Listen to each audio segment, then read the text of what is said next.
Whenever we diagnose kids with anxiety or depression, the first question comes to us is, what are the reasons or what are the causes?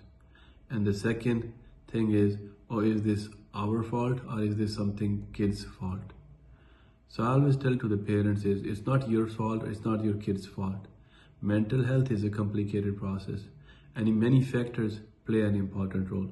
Like you can say genetics, yes, genetics plays an important role.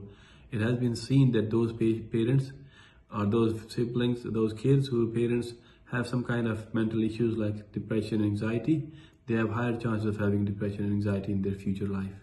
Similarly, there are many environmental factors, many family factors like lack of emotional support, any kind of neglect or trauma, like physical trauma, social trauma. And then these days is the social media.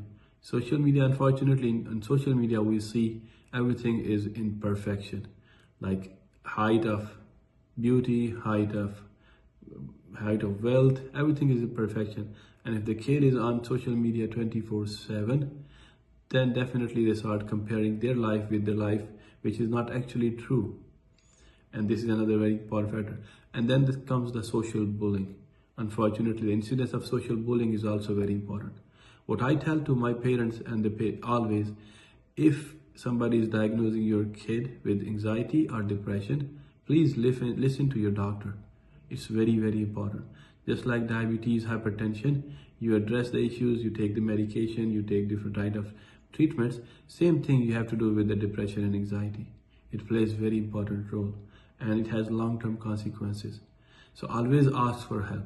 Always ask for help. Those who are specialized, those who know how to manage it, it will be helpful for the kid. It will be helpful for the kid, for you and for the whole family. Please feel free to ask any question. Thanks. Have a good day.